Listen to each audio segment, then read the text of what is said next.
Maji breakers ya bono enchemu ankasa enie yedi eni chemu asante mantemo kwanongo Dixon Krome ho eni ejinei na rahosem efu we banesa brante bia wedi mfinhyano eduonu enum wakwa goku onu ankasa ne papa ewafuom na amane boyi ye kwa homa no so na ye ne yensem training kwame amponsa edi nkomo edi efu wonemo kwame wotimi nka ma hai Mejo bia mini haba na ba ne sei na kwada keto no ne papa wachem no awo no wakokuni yo mini haba mpanimfo ase sade eche na yante asembi awie ase ana kyerese eda no kora nye dapa emma adasa ene oman mu ne nyina ne se abrantie ni din Adelewis wadi mfinchi abio no baako na oye omo efanchi ni free eye etifi edo eye firemu mantem ho baabi ena eye dododo nti waba betena bia ye bia ye frɛ ho eye Dixon ben asante achemofo ase asante eye achem municipal assembly na abrantie ne papa ne ma me nuanum nyina ene te biaye ho na de ewo mu nyina ne se abrantie ne papa ne me ko suku a wonko wode mi tie djuma wontia enti abere tem ni ade ena abrantie a friend se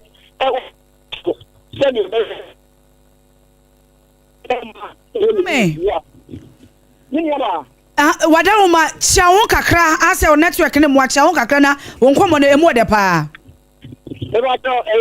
aha sisi adedem yanko na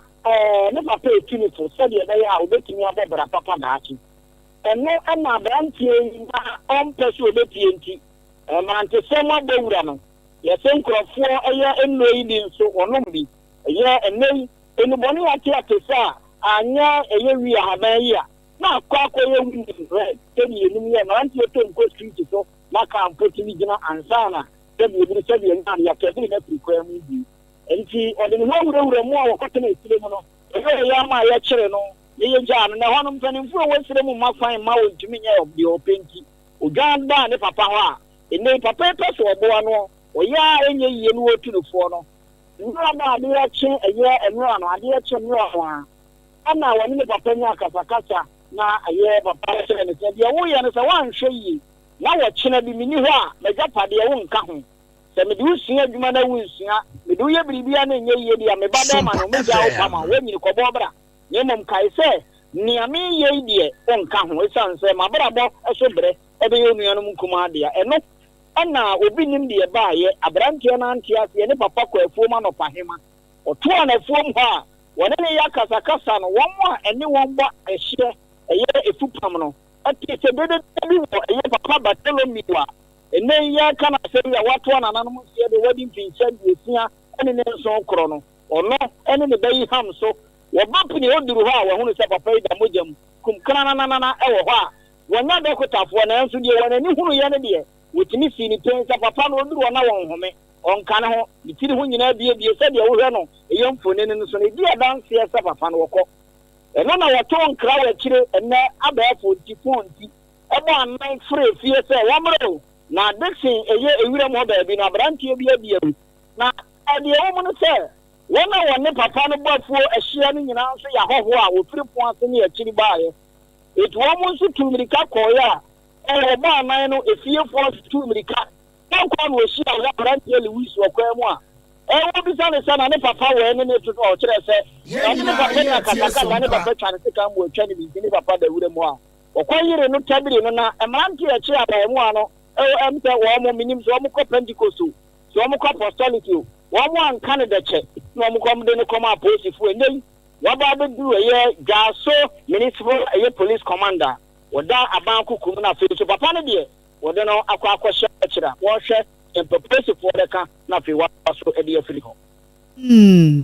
Kwame yebeda se papa ene wa mane bokwaso ne de akire bebia ase be bokwakosi no na wa ma yetiefo aso ate ade mama nipa ne kasa ye nsem twani a owo eye konongo Dixon Krom eho ena awo sem o esie ne sabrante a wadi mfinsha ne eduanu enum ono ankasa ne papa o ya wo kyem no wo no wakwakoku no we ayira hosem na mom hyanan so say sompa du mienu kase ebo awiade no ene yeguso a ye be ma wo Sompa FM live YouTube na ena Sompa 106.5 FM Accra ɛho nyina wotime de wadwenkyerɛ ɛtoa yɛn na yakenkan ɛde amaw na yɛwura nsɛm foforo mu a mede wura asafo a ne din ne Resurrection Power Church emu saa asafo na Reverend Dr. Anthony Kojobuache wɔkɔfa baeɛ no ba mo wo de nensa ato no so ama saa bere wɔkɔ ne bɔfo nkyɛn ɛna wɔde akyire no agya asafo mpanimfoɔ ɛne n'abusua na nso kokɔ wie no menteme ho ase atweneti ɛwɔ ne fa ɛwɔ kaasoa ne nyinaa ne sɛ asafo mabu na ɛwɔ mu sɛ asafo mpanimfoɔ no akonta ɛsɛ wɔn mu buo wɔn mu firi sɛ papa da ne tɔe na wɔn wɔn kyekyere saa asoboɔ no a wɔmfa baabia abusua ne bi ɛka ho mekyerɛ papa no mma no ewie nso a wɔn mu bodin sɛ saa wɔyɛ kyerɛ wɔn mu yɛ de atia boat ɔne na baabia wɔn mu adi wɔn di breduru bia ɛyɛ wɔn mu nya ho na afoforo mefa entoa so esan sɛ firi sɛ Reverend Dr. Anthony Kojobuache wodane toye wɔn mu yɛ yie kata n'akyi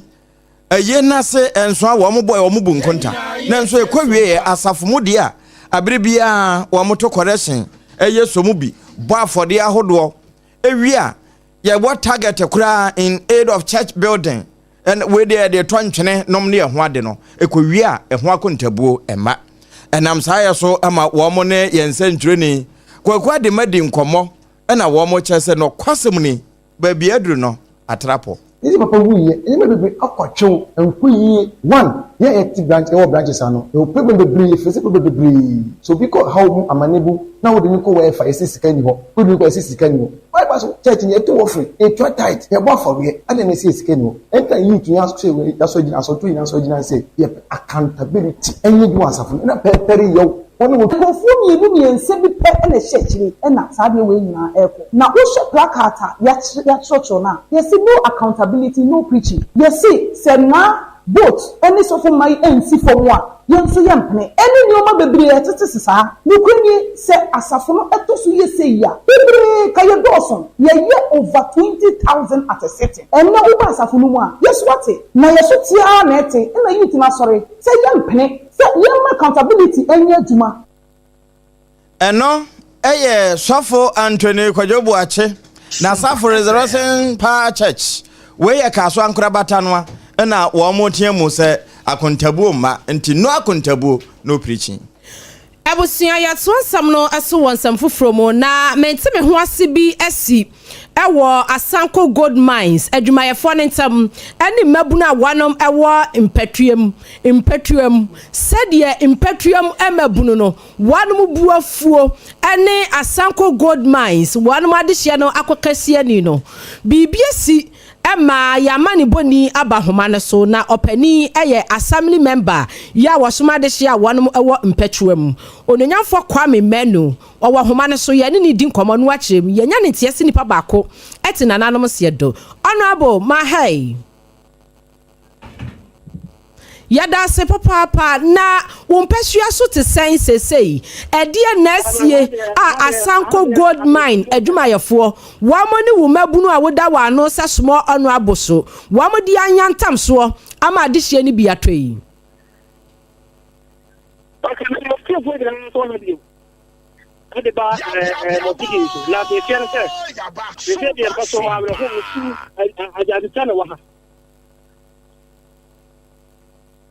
Entino honorable say edian ene kwa henya muo yenim say Asanko Gold Mine eye mining site and a mining firm a aho free tete eye dia de pate ana mabuni wanu makoma hwade ya wo mu no mkokase ani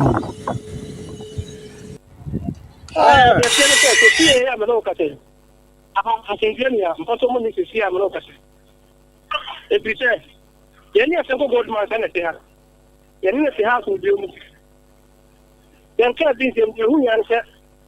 or they are subject to all of the woman coming up here.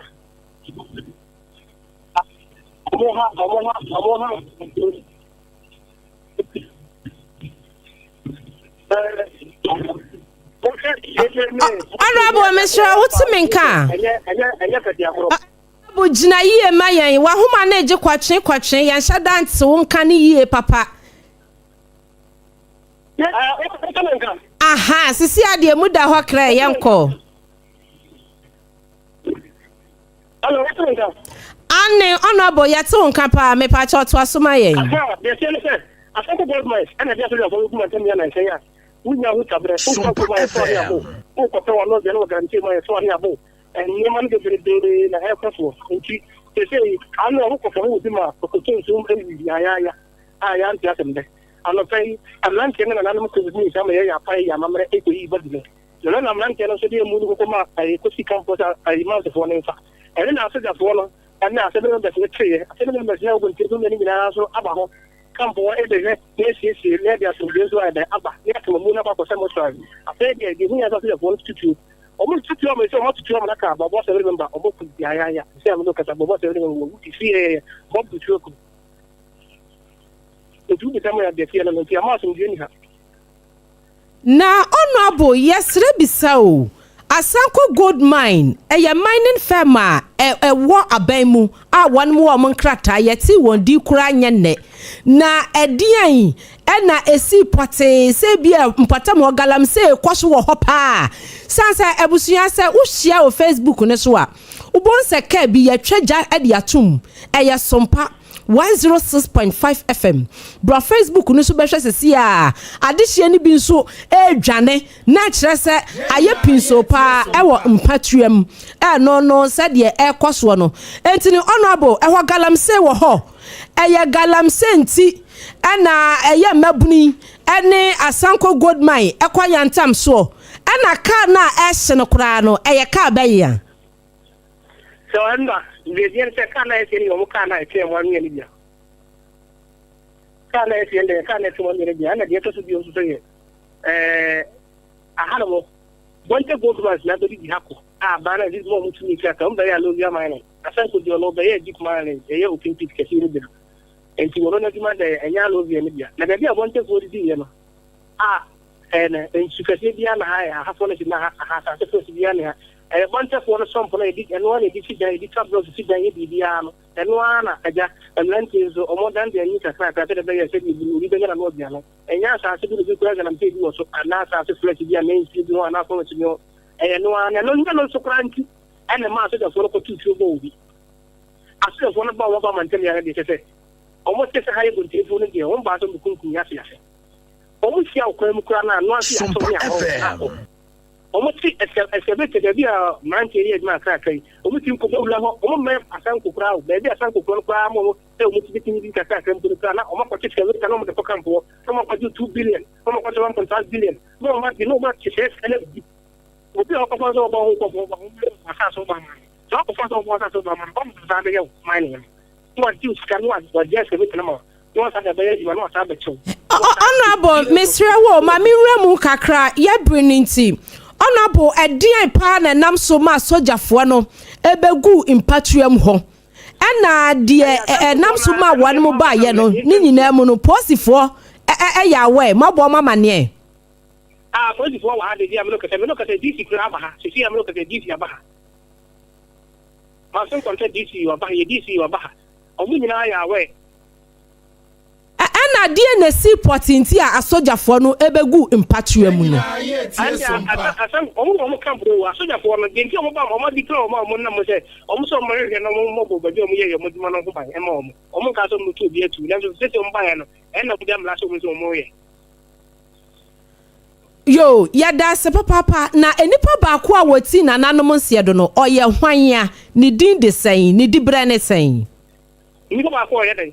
die wafri mu no yenya ne ntia se etuotutuo no koso no nipa baako eti na nanom nse do wo ye hwane a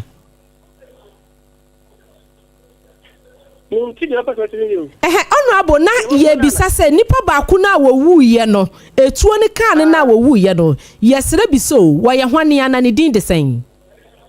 wo ye mpato aboabo assembly member mo no ye fene something dankwa one day for a penny power, this is a consecutive chance. That will my son contact me. And enti no edie pa na ba ya assembly member ba ko a wonka woni ni nyina won potem ho etuo ekasa no yi se wo se wo kasa no wo se eye somp ena jamrante kwa no wo mutimi kwakwa huru bie wo bi epanua ni bi kura de de dwuma otimi kwasa bi senka we die enka mu fan yo enka enkofa intinyawahye bi ama matututu onkasa assembly member na oba ye no omo ba se o ye de na ye le man kere ne se bunya ga pa so e bi mu no wa ko se mo tere na wo bisa ba ga o ko na ka se o tutu man ka se tire na o ko bo no o mo na ba ko me no bo ba ko ka ho no won pa to iti no o je ho di se o tutu man ka se tire na o to bo no e to ro mi se on do kun kuye en to ko na se de hun kuye mi abuabu ẹni tètè wọn gbèǹtè tó máa ní wọn máa ṣe èkó ní ìgbà níbi sẹ́wọ́n máa yẹn nìkan wọn máa ṣe yìí rẹ̀ lẹ́ẹ̀bí ẹ̀dọ́ ni ẹ̀ òun bá kúlẹ̀ pẹ̀pẹ̀ ó kàn ń fún olùbá ọ̀tún bẹ̀rẹ̀ mà ayé yẹ àndẹ̀yìn. Entino honorable assembly member Samson awa no owa abuabu etuo kan na sesei wawuei woba ya no woni asojafo no won ba exchange west bi anase wono na ehye mabunu ne se wo mo ne minus no anase asojafo no enkoko ana Dabi ma ho ka di ta bi ka na se bo no enya ma ni ka na de ya ko to ye do ka na so ka pa we di ma ko le kan ko ana mo di mu ko ko ti ye so mo nye so na mo ko de ye de so ko ye won fa no ana sa mo mbese no ba ye no mo se ko so so ye de ma yan si e nti wona bo no ka na ona de go emu nya de jina wona wo ko boys ni nche se o munya abotre na ye nyina ye he pa so ye de ti ye de efiefie o so de asamtie ye nya so de ba ko buntu pe atutu agbo na ntem ye sa me lo ke se do de ba mpoto kere kana e pie no wa hala se won ti ye fa no comedians ye no ye do comedians ye am broken aya no be ni bi de to saba enti no sesen DC eba ye no osesen ena sesen no ekrom ho tesesen dien na sie kire bio sese ye oba ha DC ka se be ya asunge be timi eden aba ama ye nyina ye heta chi be timi eden aba be sese ekro na bre timi se ekro na nkata so e wo se ono se yo be timi ye bia no e bia bo ne to ho ba no ono so wo ni mum se o ekro no e ba se se bidie enya dia na hu ha dedi obi a okọ obi enguta ba obi enguta bo obi enguta fi omi bina de sana namo ti sese de obetumi aka asisu se emu adwewo ho sese de man teni bina bodam tuma obi enu wa wo ye se obi de obi anse ye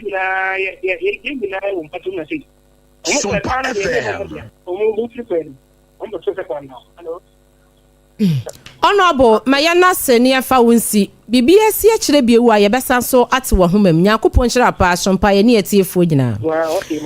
abusia ya ne assembly member ya wosoma de hia wonom ewo impatuam ene kodi sankomo arehosam ne menteme ho ase esi ye ewo eye impatuam mabunu ena afei asanko gold mine wanum akache ebe a wonum se wo masojafo no ebo omho ban ya wo mhu nya sa da ne nchinwahyew ema ononyafo Samson ya wo ye aboabo assembly member no tuo kasa no ema neti na nanom se do no wadi mu nchiremu asomye enti no ano brebedwo empatam ho nyina no mabunu no monka makoma fantom yem na mpanifo so media bibia ebekoyie ye to asam no eso ewon sam foforo mu dia mawo ye kwakopie mu ewo eya sante emantamu na kwada so circuit court wo akwa asetena na abusia wanum koye no ensem a wo mu ekodi ye ebaako efa emrantie bi a wo mu de wo so wo nkoba no wo adi bawade bra wi dwuro ye yese wanum hyemu ewo atwema kwa nwoma empotam honum ene amanfo kaase ene yese wo mu wiase se ne so de posifo no wo mani ada ho papa wo mu a wo mu hyase awiawi amanfo kaase na no kwasi ada kora Nigeria fo ba miensa bi a yade wo mu kwagina mu watasoma so circuit court say wo bi age 10 years enti wenso mrantie mienu akwada so circuit court ekwa asetena no yahye wonum say wo bi a enkwadam na baako a wono ode maxillian folly wono no yade gina dakam no ene ebisa ne say wakwa wi atasi wase ane enka mi wia enso ma nya nwia ena court hwe na nim din no se enka wo wia en wo nya nwia ba wutu battery wo wie ye driver ni wo diseases ewo na chi eka ho enti ni ye ma mfinhia pole aduonu eba ko 21 years fakwadam no ani aban kwenhye na obaako a wono so oka safoli yi ho a wono so de ni din adodo na afre ne mpotamo ani demon so na damfo ni fori na saa ye nyina no wo mo se wo mo ye namfo enti no wo mo hyehye ho na wo makogina joint bi e wo sofo line potam ho na wanom afata si se bia ye fa dropping enti dropping na ye be fa no wo mo fa wo a uduru kwa so ba bia na wo ma yi scissors ana sekan ni ade ahwe so na wanom age car ne de afiri wonsam na wei ana wanom kwaji abrante bia wono ode Emmanuel Opoku a wo ye taxi driver ne car no said the abrante no ekọ police station wo kwachire mu no wase bokanche no eben esu yabu ampata mo ho na won mu gina no no en wo say wo mo ede na ekọ eye atwema akyeremade enti no wo mo ede no kwa atwema akyeremade na ja woni wo mo kan so obaji wo mo 70 Ghana na 70 Ghana no hu ya ne sa fei wahwehwe demon na wo hu demon no so wo mienu nyina na mo yaso nko mo fo hyen no na eja e wase foli no tena ka nim ana foli ne tena ka nim na shankani yima na Opoku taxi driver ne se wo mo na mu akọ wo mo fa car ne bese no nan entem honom na agasi busu metwam ya ne da na etoso aduonu nwatwe asem ana mikan wase wo mo kọ kakra no mo kọ hu se demon ejina kwan ne nchen ana foli ni ka kira ne se fa madam funu no wanie no se na wadamfo ninie ena si dan ena obi a munyina mu gina ya mu yesa mu fa me dropping wano de otu yira ya wa begina kwan finfini aseme mfa ni enti no wano de wase wo suspect se ansha nkofo yi won betimi adi na ya enti na wase wo timi speed off ena wase wo ti aso na okọ kakra ehwa no hu se foli ayi apaso scissors adi ahwa no so se si wanyina car no ene ija se mekun anasa wu bekume enti nani ade nani ayenya nti woso woginan wose fa aka asafo amame no de ma no wo wieye wose fa mobile phone ebra mobile phone no said ye nyina nim se Samsung wose A20 mobile phone yibi en wose de ma ne ka ho sada ni sense ya waye nyina da no wose foli agye wo wieye no se tu car ne battery na mo car ne de wanfa enti car ne battery ya watu de car no wantumi movie en aja wo wieye wasan so de apaso no wo no rough en ojad ho no eno ana Emmanuel Opoku ekobo posifo a wonu mo de chem so amane enti no wo hwehwe mu ani ade kye ye na posifo na ye hurry up akwachi ayo fori wo mkwachi fori no mbisa ansai wadamfo na no ogina kwan ne so ndimo no wai ena ja wono so ne hide out bi a wo mu kire mu so mkwachi ni sofo lie empata mo no mkwachi ne ka ho enti no nani akwada so circuit court kwa setena no wase foli no 21 years wa wo bi scissors wo wie ye ne phone so ni sika wade aka ho demo announce wo ka ho na ogina kwan so walo so court ne say 15 years walo so nkwadam nti wo mu mienu ye ka bomu a 36 ena wo mu kwani aban akokon ahye na oposini a wonu ogina mu ma Emmanuel Opoku a wade asem ni nyina eto court wanim eye police chief inspector David Opoku Kwabi wono ene kasa ye ewa abra na eye Jefta apewu eti adwam ese judge ya wono nyina edi asem no enti sabrem no kasa idie fori a wono ano dodoa na efre ne taf alias tafo ene demon wo mu mienu mfinhia no aduasa insia 36 a wonom eko ane aban akokon ahye ene yemfi demon na yembra angel kasebo emu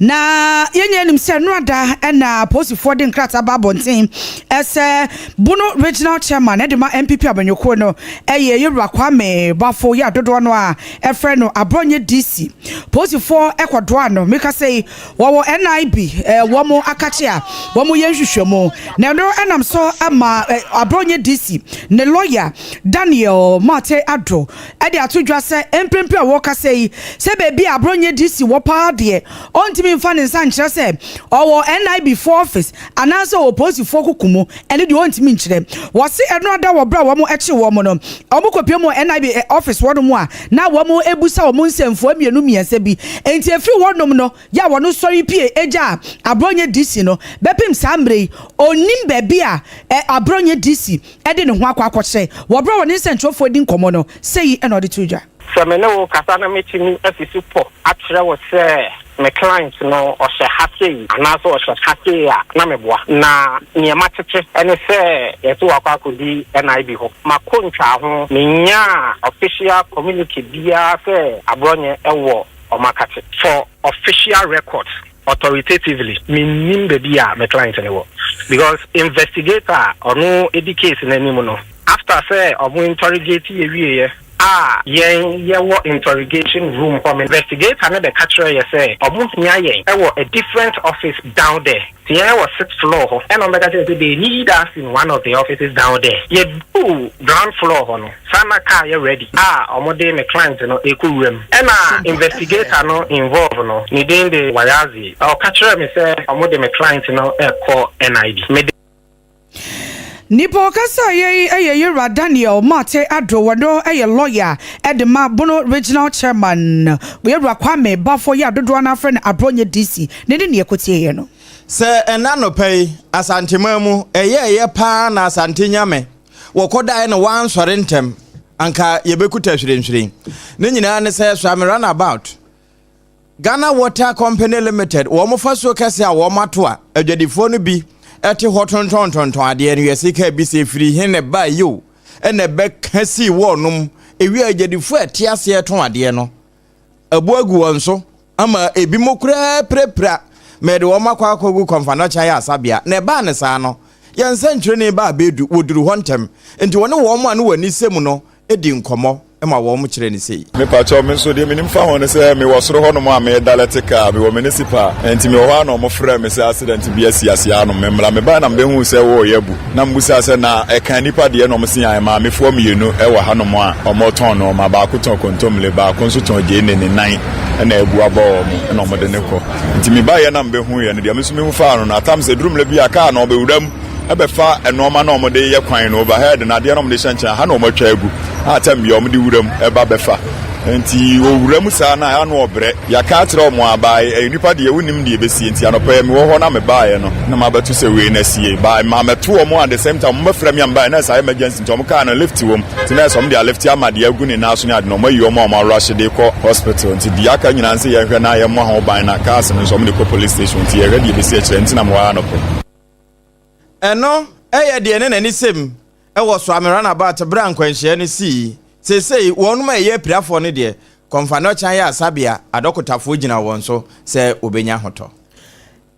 no bra na ya mofra no etro BC metre basic education certificate examination social no ebeto jase wayeke wanu mu akyerɛkyerɛfo a wanu mu fa yese wo mo hwe mofra no so no wo ntran social no fa wo mo trim de wanu mu ko suku ni nyina na ya kyerɛ wo mo no yeso wo mo hwese aso mofra no wanu mu sua ade ana na wo matimi akɔ SHS bi no wo wi a wo matoa so na sɛde na invigilators ni bi eji wo fetre ene ebi kuta box na wo modene na classroom wo mu wiam saseda for de ene thank you message no mo je na wi ase akura no betu odwase yese envelope bafu bi esusun ya invigilators na tete ya no na 400 Ghana cedi 400 Ghana cedi ena na hihye a wo no mususu se eno ene sika bi a epiepie mu ema vigilators no wo mo bua mofra no ma wo mo tu apo ene we twro this is ama full stop no de asi gban na we nso atwro this is ama full stop no so de asi wo bi ho no ma wo twro my name is Comfort wo nani beba no ho so no na nwanko akope my name is Comfort no so asi full stop enti ne sadie yi ena wa yekefo aba monte a wo mo kire mu sei a kyerɛkyerɛfo a wanu ko hwɛ nso hwɛ ne suo bi a wo mo susu se wo mo boa ama enwiamu examination more practice akoso no ya blacklist wo mo enti no sesei wa yakese wo mo ni wo mo nya adwuma bio ene yese wo mo ba ba ye nso hwɛ na se ka wo mo nko na wo Ghana ha wo be ye vigilation a enka wa yakefo so wo mo akɔ han adehia wo mo nya kyerɛkyerɛfo na wo mo ba ba ye vigilation no na opani e wo kasa edema eye wa yakadwuma ko no na be de akire eyo John Kapi wa kasa akyerɛkyerɛ nsɛm se wo ne SOMPA kase e edi nkomo sei. These are people who certainly have not proved that they are worthy of the trust that we repose in them as far as this job is concerned. Let me just also indicate that when it comes to BEC, most of the decisions are taken by the Ghana Education Service. For example, the selection of supervisors and invigilators is done by the district exams officer. And so when these issues come up, we expect that once the feedback goes to them, we expect that they would react appropriately and ensure that the right action is taken against the people. That is what we usually do. We blacklist them. They no longer take part in any activity that has to do with the West African Examinations Council. Sino penia wakasa edema waye kadwumakuo no na bedi akire owura John Kapi na wakyerɛkyerɛ nsɛm no nti sɛ de yɛkyere bie ene GS ahoboa wanom waye ne nyina no wakabo mu a wone sompa kase edi mu enkomo yi.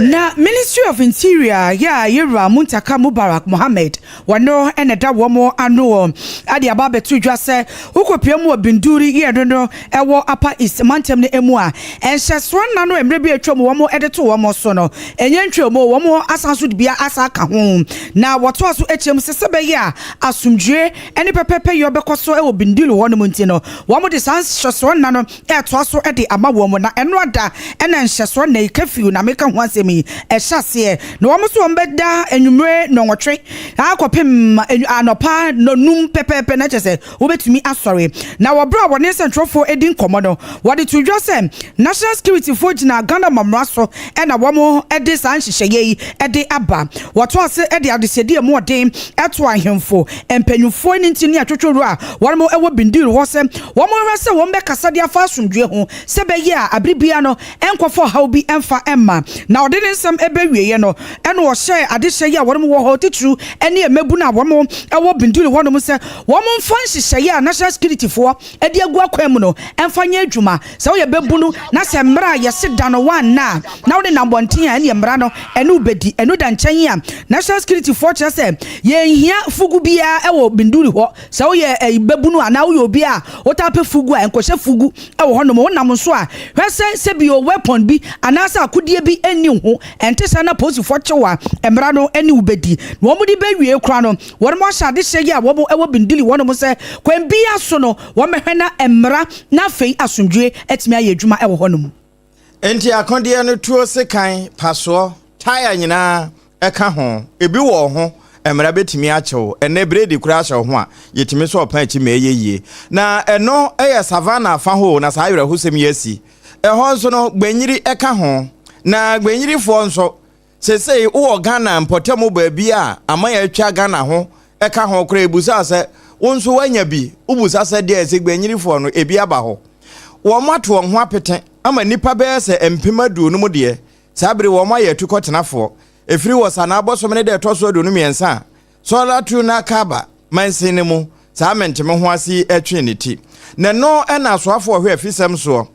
ene soafo abedi ekira wonom eboama enema etimi koye wo ma ye nhyemude bi ama wapaw badwakuo ya nipa enson ene wo mu sa nipa enson no mu no de otua wo ma no eye yewura Emmanuel Bombade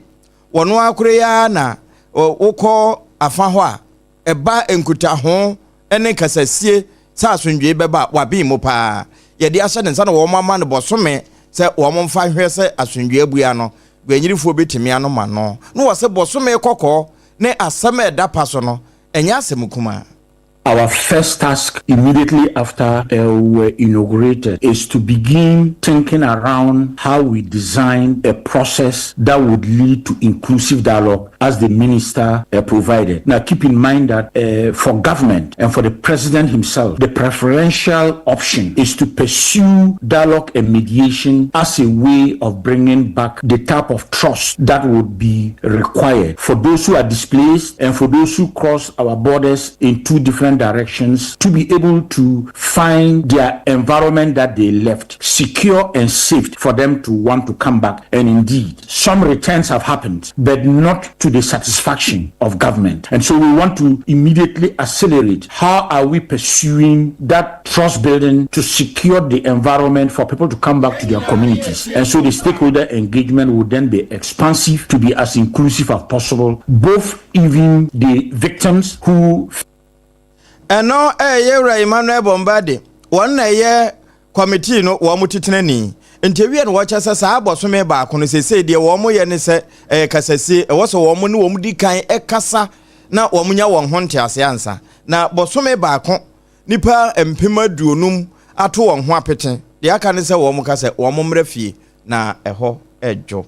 So if you look at the 1 month span, the emphasis during this 1 month is what are we going to do to have an increasing number of returns that would be almost complete to the status quo ante. In other words, if we can get all the communities to return, that will already be a good start. But as we pursue that, we are simultaneously trying to identify with the communities inputting into it how the dialogue.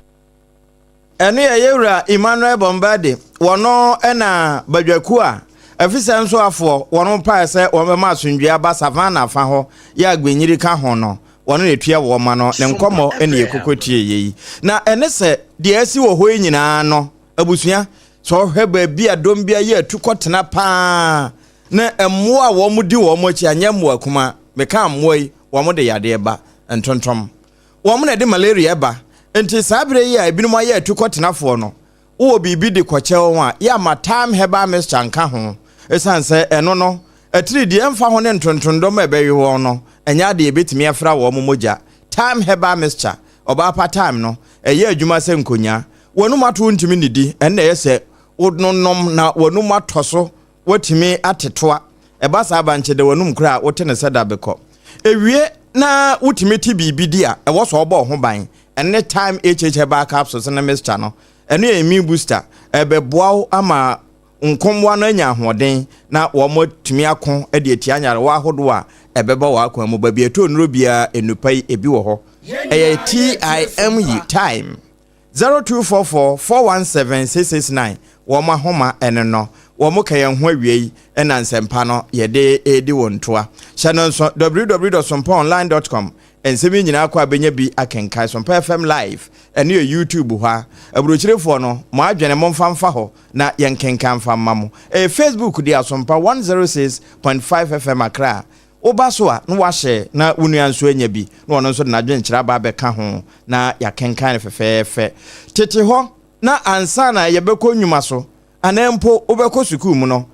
gya no ho na bibisi ho yefre ne dudo no wo mo de korawa bi asi ho enti uhwie ebi wo ho amakoda so ebi nso de akura no makoni so enti de na aye setin no ye no manu wie ansa na yebepe bibie de yapadi ewie ahu so ho den da mu no nyina yade eba wo mfa ho amanfo ebu fa so no na de ogina wo na so eno na ene mmire mu no abefo kwan so 2074 wo ma akwa abanti etwa ne tia T74 enti we no T74 no unyanya bia wo honam no benya hoden ewa binum abobobobbo wawese anase kidney ne na ho aka eyebrebo no wo de ya diagnose okura aka se HIV wanya bia ensure chire no 2074 na obenya honam bio Food and Drug Authority say ye wo mo de wo mo stamp kutu na tim so say bam say ye nonnom enti fa ba bia ye ton aduro o kan shi drug lane Kumasi Ashtown ho ana kolina ko ho benya bi 0246073498 wo madam ntino ye na ye hutia wamra ye ba ye de nento aso ebema wo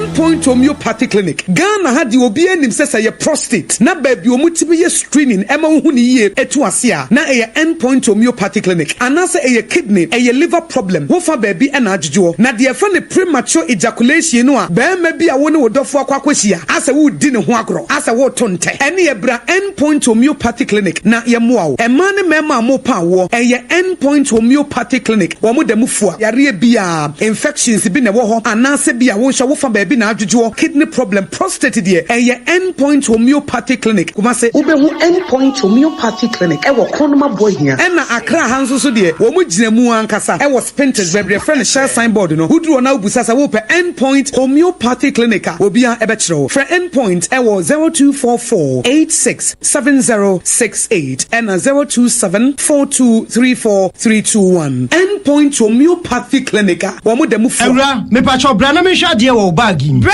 aden enanso biem tam heba me hye ya me ka se yi ba akun ani wo yi me yensen bra sanya tam heba me hya esia gyimi ni me fiefo enya de abako ebeso yen we de udi se ofa ni nyina time heba me hya me ka se me di wa dance ya heaven ena de me kwa akopie enti se malaria we draw ne time heba mixture enye enunku o de nanum ato a wontimi ani die no time heba mixture duro no ena ye ma wo oba a wafa afuro de wo ma akoda nofo ene akoda woni mfie dumienu entimi num aduro yi bi se obeto aduro yi bi anoma hwe se wakọ hospital anase lab am ye hu se wo atridie malaria yi bi ansa se o petam heba mixture enu dudu atu a fo ani kire KNG Herbal Center ewo Emrom Abidjan House ana ba akoso wo atonsu Monaco Junction eno echi obenya bi atowo over the counter medicine sellers ene herbal shop dodo na emu Fre 0244417669 kayo set time no TIME time herbal mixture afi malaria fever bi adani ziba ewo mu no betu akọ FDA agi adwade nkratoa yi atu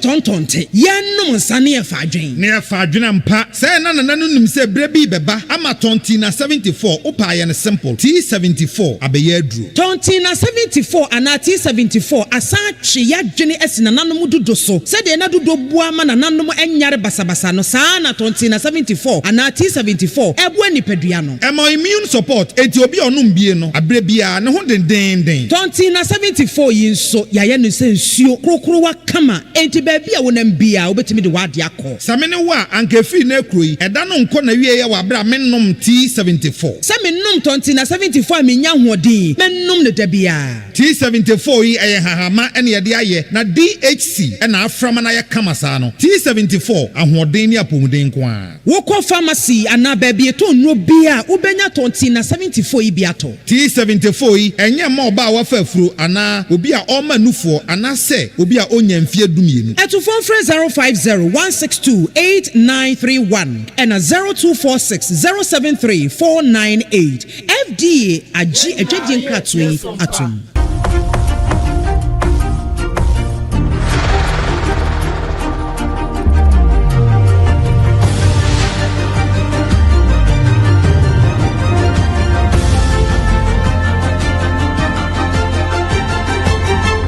SOMPA TV Emma Aketiapa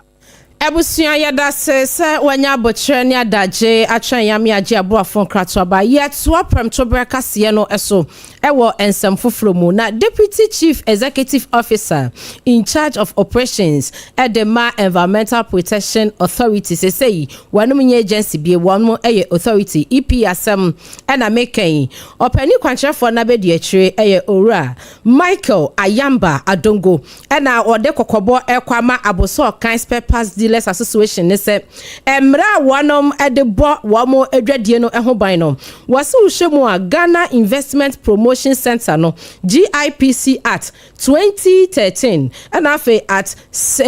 865 no ema ho kwan pa ema obi a se bia wo didwa eye petty trading ene hawking no ene anuama a woton no said ye emra no ekafa ho no asede sese no aboso akan spare parts dealers association no wo bankasa ede mra no enforce enti no owura Adongo eba amane a wachire mu sei nyakopon ya adom a ebobusumi ya ye womi ne da etoso enwotwi said ye eye enka enu a etwa mu na wanum ene wo mu hia ye wo mu komo a wo mu di ye efa sa Ghana Investment Promotion Center at no ho no wo mo sere wo mo so wo mo behwe na wo mo agemu ede ama authority no wo mo ankasa enforce ede ama wo mo nemom ema ekuo na ankasa enhye no ho emfa mra ne se ye de mra ne ye di so nso sabio wo behwe mu ahwe mu ano na emra na ankasa eno no eye Ghana Investment Promotion Center at no na no ne ho na ne ma foforo bi farefare na akwaya se wo bi nimde en wodi echiti wo bi anas wodi mia wo bi no wanu mo hwe no wo mo fa ni dwuma wane sompa atwetwe nkomo Professor Adongo Ensem. It is the responsibility of law enforcement, the Ghana Immigration Services Authority, also in collaboration with the relevant agencies to monitor these things and regulate them to the extent that other actors in the space takes the law into their own hands and begin enforcing these things is problematic because then it may trigger reactions and responses from other jurisdictions where you also have Ghanaians who may not be doing what they are doing here. Opani kwanchefo abedi echire na wakasa ye Environmental Protection Agency, Environmental Protection Authority EPA, Professor Michael Ayamga Adongo. Yet workers ya bono eso na committee ya womo ehwe health so ewo Ghana ye mrahye ebedwefie womo ababonte de adisedi mo den e de ato asoye ehwe ye sikasem ewo ensam so ni nyina ene se womo de nsahwe kopie mo ewo Kolebu Teaching Hospital ewo nkran ha se anano busumi ne de na etoso miensa ne de na etoso enan so womo kopie mo ewo Greater Accra Regional Hospital so na womo si sansa hwe na womo de koye no womo ye hwehwemu ahu se baby o mbedu bia no na chese doctors and nurse fo a womo ewo ayasabia wodo ase wonmu sua nti adwuma na woso womo ye no nipa guo bebre na so doctors and nurses no ye kitu abi na no enam so amadwomtene ni edema committee eye Dr. Market Nawani wode atodwa se we de adesede o ene wode to eye finance ministry ni animo ase enimani wi ya no womo hwe na ye for doctors for ni nurse fo a embebre bebre na atifia womo nye adwuma anye wo se sisi aye hwe womo amutifia womo eye nurse fo a womo pe adwuma ya enye ni paketo de bebre doctors be 1000 ye nyakra ensehwe ne ye nya 480,000 nurses nso a eno so enye hwe ye be nya pharmacists nso a womo so eba be ye adwuma nti wose ye kabo mu a we ni nyina no ebe boa ama apomdin asoye no ne matimi akoso ye sense yare ni yare no oba ya sabia na so wotena ho a no wanya doctor ni ana nurse ni ama na mmehwe no a eya ne hadwen pa na woto so akyem se committee ebehwe na sa adesede a wormo de ato finance ministry nanim no enimani bi ya no wormo be ye ede amabo mu eno ebeboa ama apomdin asoye no ne matimi akoso na waka apomdin de ye kwa akwawie wa amanone na ansa na ye be kwa amanone no Professor Babuaten University Methodist de no bono ene ye vice chancellor na paniye se ye hwe wo man bi ankankro ene ne ye hwe pe obetena ye bobo economic indicator exchange rate no ho ahwan se won de ebeka anka exchange rate no eno na se fango beje eto ana se fesam na fa beje banku no ne eho ade no ne abomu ne mako no eye san hyehye na bia dwadie ne eho ade enti se ye de no eye nyina so a ende ase obi yade ne nsunsanso ne bia eno nko antimi meye hu yanim. Exchange rate is a symptom of how the economy is performing or the undercurrent within the economy. Exchange rate itself is not the most important indicator, but it is a symptom of how we are dealing with outside world or the global trade and so on. So the moment you see exchange rate depreciating or appreciating, it means that something is happening. So I would say exchange rate itself is a symptom, but it is not the most important variable. Eno Methodist University Vice Chancellor Professor William Babuaten ene kasa yi na busua ye kwa monone se unya mfa wadwe nkyere maaya SOMPA 106.5 FM Accra OBAAPA bekenkan ede amaw na amanone no nso no mede okọ nepa afa ho okeka akọ Kathmandu na eho na Prime Minister KP Sharma Oli wode krata akose wa resign ni nyina ne se timamufu ashase de ntansa bi bone se prene katasehye bi adware no tichiru ene wo mu kura efro se Himalayan na wei ene nam so ama wo mabodompem emonten so na wo mo hyehye tai na fe wo mo ye yanko ebobo trotro placards nyina na enam saa so ma saa menteme ho asi ebinim kura afa ho ati nananam wonsere nipa be se mienu ansa na no firiju adam ho na nipa be se dunkono na wo mo keka bo mu a wo mo ati nananam wonsere do eba ne saa no prime minister hweni din wotana se entena de aba ne se wode ne nkrata abekọ na wo chese eye padanka bedenka akura so waka wonwe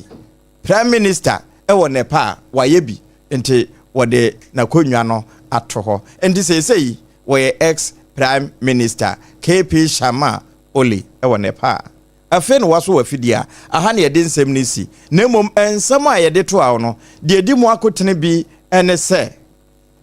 Yekodi nkomo ewo eye impatuum na arehosam ene say emebuna wonom ewo ho ene Asanko Gold Mines asojafo no edisiani enam so ma assembly member wo so ma adehye a wo mo ewo aboabo ononyafo Samson etuo kasa no emwati na nanom nsiedo emeja yesanko di sanko moyi na sede nsem no ekwa de besi bia no yemfa nkamietiefo saso ne yekopia mu okonongo Dixon krom wa santamantemo arahosem we wo ba ye ne sa branche bia wodi mfinhyane eduonu enum ono ane papa wawodo wokuno